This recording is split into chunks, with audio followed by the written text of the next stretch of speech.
রাধে রাধে বন্ধুরা, welcome back to my channel happy family ব্লগে তোমাদের সবাইকে স্বাগত। আশা করি সবাই ভালো আছে, আমরাও ভালো আছি।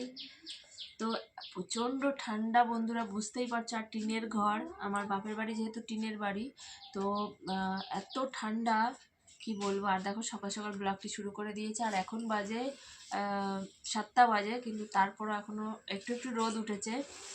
ওই জন্য উঠে পড়লাম তাড়াতাড়ি। উঠে বাইরে যাব, বাইরে রোদে বসবো। যতক্ষণ ঘরে থাকি ততক্ষণ ঠিক আছে, কিন্তু এখন উঠেছি না, হাত পা একদম পুরো বরফের মতো ঠান্ডা হয়ে গেছে। তো চলো একটু রোদে গিয়ে বসবো, শীতের রোদ। আর তাড়াতাড়ি করে আমি বিছানাটা তুলে নিই।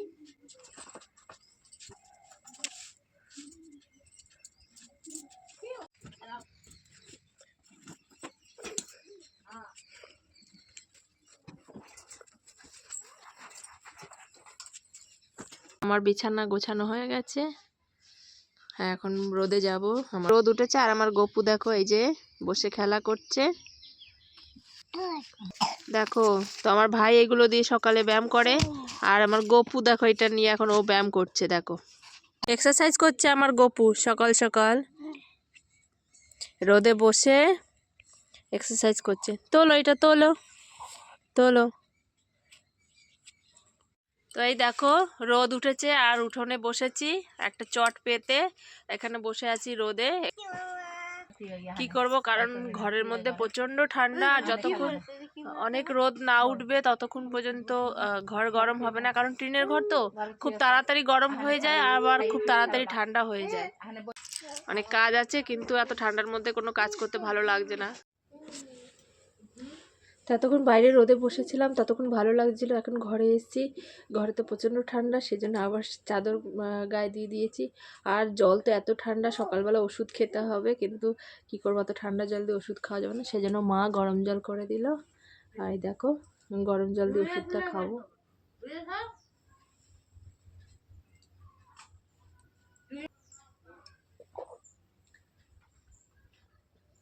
মেয়েদের তো এটাই সুখ। যখনই আমি বাড়িতে আসি, মা তো আমাকে কিচ্ছু করতে দেয় না, সব মাই করে। তাই ভাবি গ্রামের যে মায়েরা থাকে গ্রামের দিকে, তো তারা সকালে উঠে কত কষ্ট করে, ভোরে উঠে। কারণ বাবা যারা আছে বাড়িতে, পুরুষ মানুষ, তারা সবাই সকালে কাজে যায়। তো সকালবেলা ভোরে উঠে রান্না করতে হয়। আমার মামি 4টের সময় উঠে রান্না করে, যেহেতু আমার মামা কাজে যায়। যেদিন মাছ ধরতে যায় সেদিন অনেক ভোরে উঠে রান্না করতে হয়। আর আমরা তো শহরে যারা থাকি, আমরা তো এত সকালে কখনো উঠি না। গ্রামের দিকে এই জিনিসটা দেখা যায়। আমার মা যেমন সকালে জমি জায়গা আছে যেহেতু, তো চাষবাস আছে, সেই জন্য মাঠে ঘাটে খাটতে যায় সবাই, সেই জন্য খুব ভোরে উঠে রান্না বান্না করতে হয়।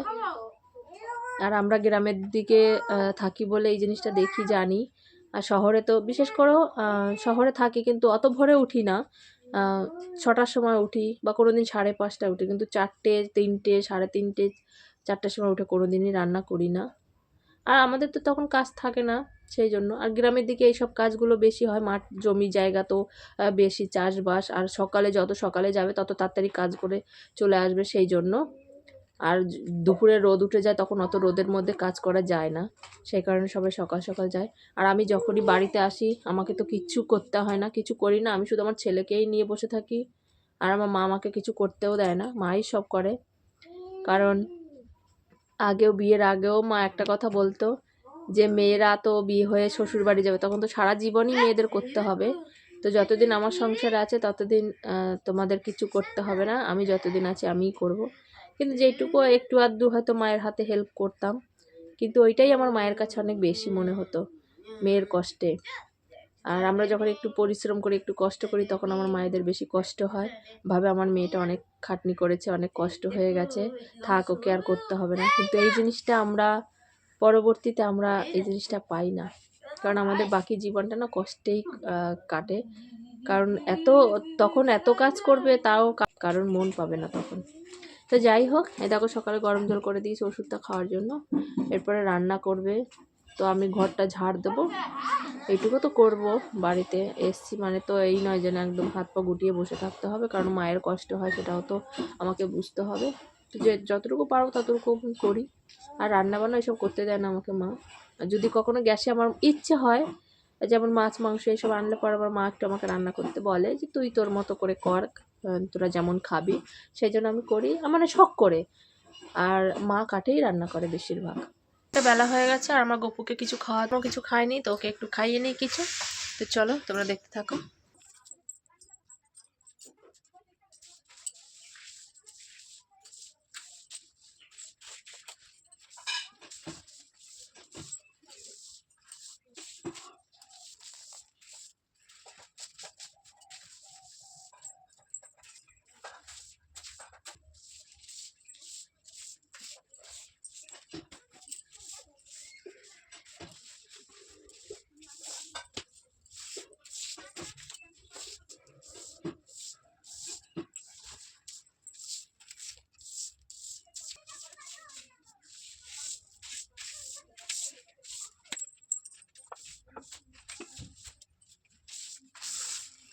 এই বেড়ার কাগজগুলো লাগাও নাই কেন? এই বেড়ার কাগজগুলো লাগাও নাই কেন? লাগাই নাই কেন বাবা, বাবা ফেলে তোমার পোলা এসে আবার ফেলবে না, দরকার নাই।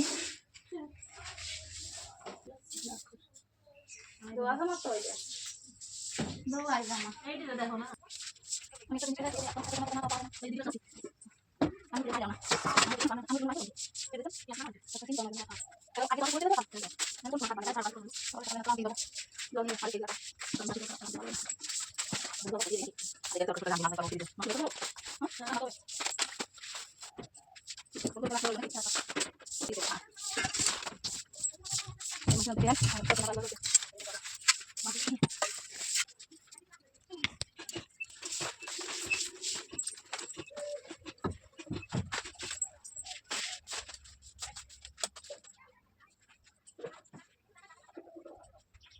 তো আমার ঘর ঝাড় দেওয়া হয়ে গেছে, এবার ঘরটা তাড়াতাড়ি করে মুছে নেবো। আর এদিকে মা রান্নার জোগাড় যন্ত্র করছে, মা সব সবজি কাটছে, আর আমি আজকে মাংসটা করব, সেই জন্য বাকি রান্নাগুলো মাই করছে। তো তাড়াতাড়ি আমি করে নিই, আর আমার গপু ঘুমোচ্ছে, তো সেই ফাঁকে আমি তাড়াতাড়ি কাজগুলো করে নিই।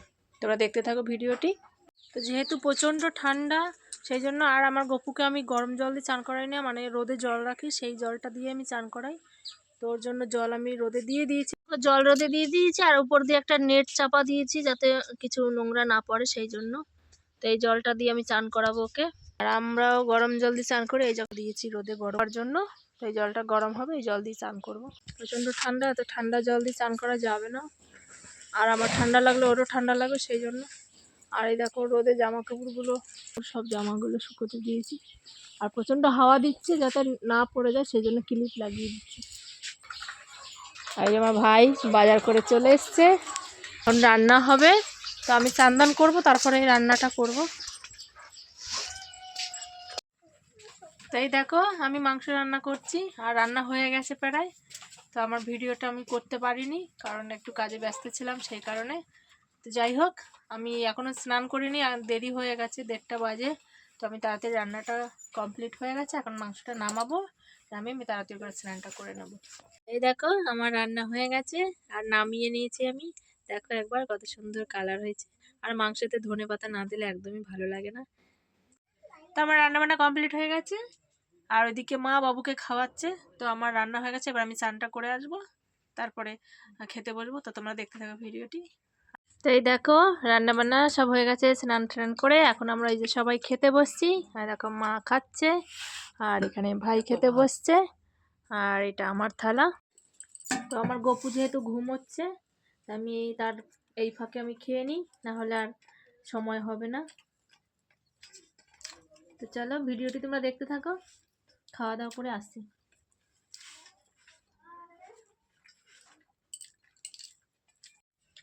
তো এই দেখো আমাদের খাওয়া দাওয়া হয়ে গেছে, আর আমি ভাবলাম যে বিকেলবেলা একটু ঘুরতে বেরোবো, তো তারপরে আর গেলাম না।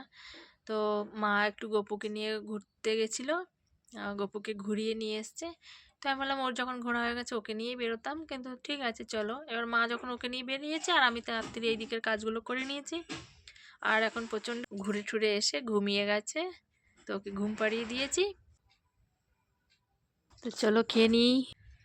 তো এই দেখো শীতের মধ্যে গরম গরম রুটি আর চিকেন কষা, তোমরা কে কে খাবে চলে এসো।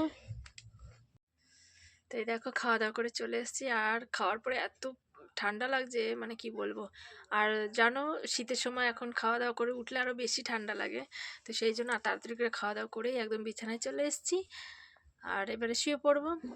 আর দেখো মেয়েদের বাপের বাড়িতে যেই সুখটা সেটা কোথাও মেলে না। কারণ সব থেকে শান্তির জায়গা হলো এইখানে বাপের বাড়িতে। মানে মা যতটা কষ্ট বুঝবে সেটা পৃথিবীর কেউ বুঝবে না, কোনো দিন বোঝেনি আজ পর্যন্ত কেউ, আর ভবিষ্যতেও কেউ বুঝবে না।